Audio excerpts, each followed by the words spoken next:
Hello viewers, আসসালামু আলাইকুম। Smart হয়ে অনলাইন একাডেমি পক্ষ থেকে সবাইকে স্বাগতম। আজকে আমরা আলোচনা করব general manager GM production and I job responsibility কি। একজন জেনারেল ম্যানেজারের আই অথবা প্রোডাকশনের কি কি জব রেসপন্সিবিলিটি রয়েছে, কি কি দায়িত্ব রয়েছে, সে তার প্রত্যেক দিনের অ্যাক্টিভিটিস কি কি রয়েছে সেই বিষয়টি আমরা আজকে তুলে ধরার চেষ্টা করব। অবশ্যই ভিডিওটি শেষ অবধি দেখবেন।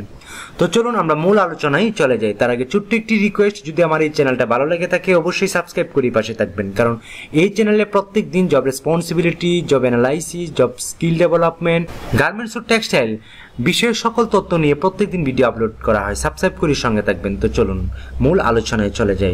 জিএম এর যে ফার্স্ট অফ অল যে কাজগুলো করে সেটি হচ্ছে lead the production team to improve the overall productivity and quality, control cost and reduce the production lead time and maintain a stable workforce.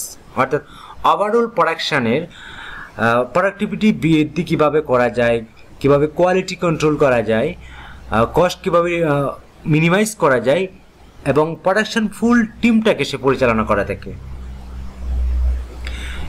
Establish correct garments assembly, thread consumption and giving the merchandising department for garments costing.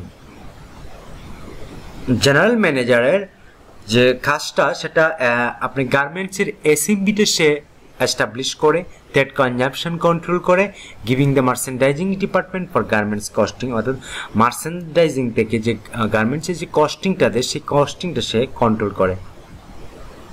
Verify the garments breakdown with method improvement for cost detection at pre-production stage, অর্থাৎ সে verify করে, অর্থাৎ প্রত্যেকটা garment, প্রত্যেকটা পোশাকের সে breakdown তথ্য বা information breakdown করে এবং মেথডগুলো ইমপ্রুভ করে, কস্ট মিনিমাইজ করে এবং প্রি প্রোডাকশন স্টেজ থেকেই সেই কাজগুলো সে করে থাকে।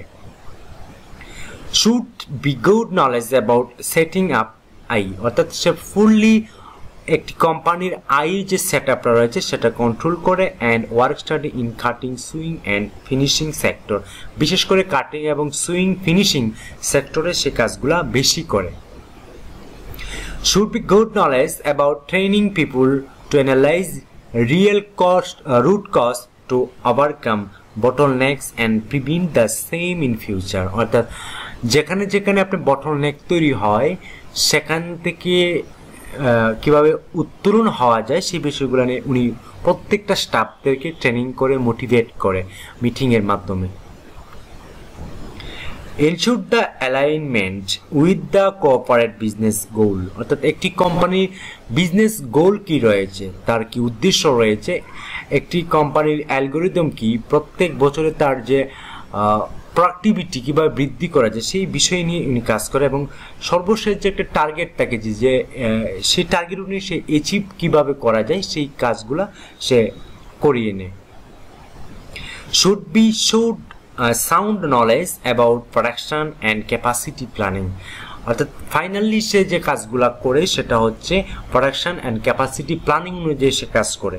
Monthly billing projection, monthly target, weekly target, daily target নিয়ে উনি কাজ করে একজন general manager production and I.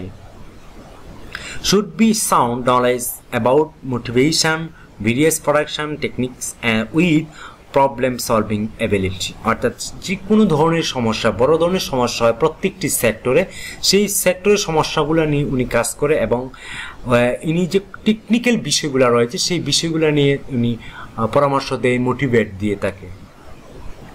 Manage the operation within agreed KPI, অর্থাৎ কেপিআই দ্যাটস মিন কি পারফরমেন্স ইন্ডিকেটর, ইনি অপারেশন টোটাল অপারেশনটাকে সে কেপিআইয়ের মাধ্যমে মূল্যায়ন করে। সো উনার একজন জেনারেল ম্যানেজারের অনেক বড় ধরনের কাজ রয়েছে। Work closely with HR, administration, logistics and all production related departments to enhance the production efficiency and operation environment. Overall উনি administration, HR, logistic, all production related যত ধরনের ডিপার্টমেন্ট রয়েছে তাদের সাথে উনি কোঅপারেটভাবে কাজ করে এবং ইফিসিয়েন্সি নির্ণয় করে, ইফিসিয়েন্সি অনুযায়ী প্রোডাকশন উৎপাদন হচ্ছে কিনা সেই বিষয়টি উনি ক্যালকুলেশন করে অপারেশন এনভায়রনমেন্ট কন্ট্রোল করে এবং 5S নিয়ন্ত্রণ করে। Should be prepare regular reports and presentation on IE in production for the CEO and DMD, অর্থাৎ মালিকের কাছে বা সিইও এর কাছে উনি যে সারাদিন কর্ম করেছে বা মান্থলি যে টার্গেট দিয়েছে সেগুলো নিয়ে প্রেজেন্টেশন স্কিল করে আই এবং প্রোডাকশনের যে রিপোর্টটা দেবে সেই রিপোর্টটা নিয়ে উনি সিইও অথবা মালিকের কাছে বসবে এবং রিপোর্টটা সে প্রেজেন্ট করবে। সো এই ছিল একজন জেনারেল ম্যানেজার প্রোডাকশন আই ডিপার্টমেন্টের একটি জব রেসপন্সিবিলিটি। আপনি যদি জিএম হিসেবে জয়েন করতে চান তাহলে আপনি এই বিষয়গুলো ভালো করে জানতে হবে। আশা করি এই ভিডিওটা মূল যে বিষয়টা সেটা বুঝতে পারছেন যে একজন জিএম এর যে মেইন কাজ, মেইন কেপিআই সেটাই হচ্ছে আজকের এই জব রেসপন্সিবিলিটি। সো যারা জিএম হিসেবে স্বপ্ন দেখছেন বা ইতিমধ্যে আপনি ভালো পজিশনে আছেন, ভবিষ্যতে জিএম হওয়ার চিন্তা ভাবনা করছেন, অবশ্যই আপনাকে এই বিষয়গুলো কাজ করে যেতে হবে। এক্সপিরিয়েন্সের মাধ্যমে আপনি সেই পদটা নিতে পারেন, আপনি লিডারশিপ স্কিলটা ডেভেলপ করতে হবে। তো আমরা এখন আলোচনা করব একজন জিএম এর এক্সট্রা রিকোয়ারমেন্ট কি, অর্থাৎ অতিরিক্ত রিকোয়ারমেন্টের মাধ্যমে প্রবলেম সলভিং স্কিল থাকতে হবে। যে কোনো ধরনের সমস্যা হোক না কেন সঠিকভাবে প্রপার ওয়েতে সেটা সলিউশন দেওয়া। টাইম ম্যানেজমেন্ট স্কিল, অর্থাৎ একজন জিএম এর টাইম ম্যানেজমেন্ট স্কিলটা ভেরি ইম্পর্টেন্ট। সে সারাদিনে কাজ করে কি কি কাজ করবে সেই বিষয়টা উনিই কন্ট্রোল করবে, উনি একজন জিএম মিনিমাইজ করবে টাইমটা। ডিসিশন মেকিং স্কিল, ডিসিশন নেওয়ার মতো ক্যাপাবল আপনার থাকতে হবে, সেটা আপনাকে গেইন করে নিতে হবে। ইনফ্লুয়েন্স স্কিল, অর্থাৎ কাজের প্রবাহ যাতে বৃদ্ধি পায় সেই একটা স্কিল আপনি কিভাবে গেইন করবেন সেটা একজন জিএম এর ভিতরেই সম্ভব। একজন জিএমই সেই স্কিলটাকে গেইন করতে পারে। পার্সোনাল পাওয়ার স্কিল আপনাকে গেইন করতে হবে। টিম ম্যানেজমেন্ট স্কিল, অর্থাৎ যেহেতু আপনি একজন জিএম তাহলে আপনি টিম নিয়ে কাজ করতে হবে। সো টিম নিয়ে কাজ করতে গেলে আপনাকে অবশ্যই টিম ম্যানেজমেন্টের স্কিলটা গেইন করতে হবে। কোলাবোরেশন স্কিল, অর্থাৎ মানুষকে সহযোগিতা করার মন মানসিকতা আপনার থাকতে হবে। আপনি একজন অফিসার, একজন ইনচার্জের মতো কথাবার্তা বললে হবে না, আপনার ঠান্ডা মাথায় আপনার কথা বলতে হবে, আপনার ডিসিশন দিতে হবে যদি আপনি জিএম হিসেবে স্বপ্ন দেখেন। স্ট্রেস ম্যানেজমেন্ট স্কিল, আপনাকে অবশ্যই স্ট্রেস ম্যানেজমেন্ট স্কিলটা অর্জন করতে হবে। ইনোভেটিভ স্কিল আপনাকে গেইন করতে হবে।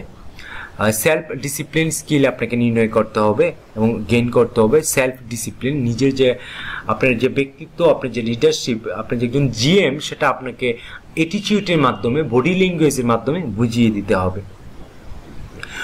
Proven work experience as an industrial engineer or similar role, অর্থাৎ একজন ইন্ডাস্ট্রিয়াল রুলের যে রুলস রয়েছে তার সিমিলার রুলস আপনাকে গেইন করতে হবে। একজন জিএম হিসেবে আপনার অ্যাডমিনিস্ট্রেশন, এইচআর সব বিষয় নিয়ে কিন্তু আপনাকে কাজ করতে হবে। Advance knowledge of production machinery process and standard, অর্থাৎ আপনাকে প্রসেস নিয়ে কাজ করতে হবে, মেথড নিয়ে কাজ করতে হবে, মেশিনারি সম্পর্কে ভালো জ্ঞান রাখতে হবে, এসওপি সম্পর্কে ধারণা রাখতে হবে। Critical thinking and problem solving skill, আপনাকে অবশ্যই ক্রিটিক্যাল থিঙ্কিং করতে হবে। প্রবলেম সলভিং করার জন্য আপনাকে যে ক্যাপাবল হওয়া উচিত সেটা আপনার হতে হবে। Strong communication and presentation abilities, আপনাকে কমিউনিকেশন স্কিলটা গেইন করতে হবে, ভালো করতে হবে। প্রেজেন্টেশন স্কিলটাও আপনাকে ভালো করতে হবে। Degree in industrial engineer or related field preferred, অর্থাৎ আপনাকে অবশ্যই ইন্ডাস্ট্রিয়াল ইঞ্জিনিয়ার বা তার রিলেটেড যে কোনো ডিগ্রি আপনি নিতে পারেন। সো এই ছিল একজন জিএম এর এক্সট্রা রিকোয়ারমেন্ট, এডিশনাল স্কিল, যেটা জিএম না, নট অনলি জিএম, একজন অফিসার, একজন ম্যানেজার, অ্যাসিস্ট্যান্ট ম্যানেজার, অ্যাসিস্ট্যান্ট অফিসারের এই জ্ঞানগুলো বা নলেজগুলো বা স্কিলগুলো, সফট স্কিলগুলো আপনার প্রয়োজন। সো এই ছিল আজকের জব রেসপন্সিবিলিটি একজন জিএম এর এবং একজন জিএম এর অতিরিক্ত স্কিল। সো ভিডিওটা যদি ভালো লাগে থাকে বা এই ধরনের ভিডিও যদি আপনি পেতে চান তাহলে অবশ্যই আমাকে সাবস্ক্রাইব করে পাশে থাকবেন। আজকে এই পর্যন্ত।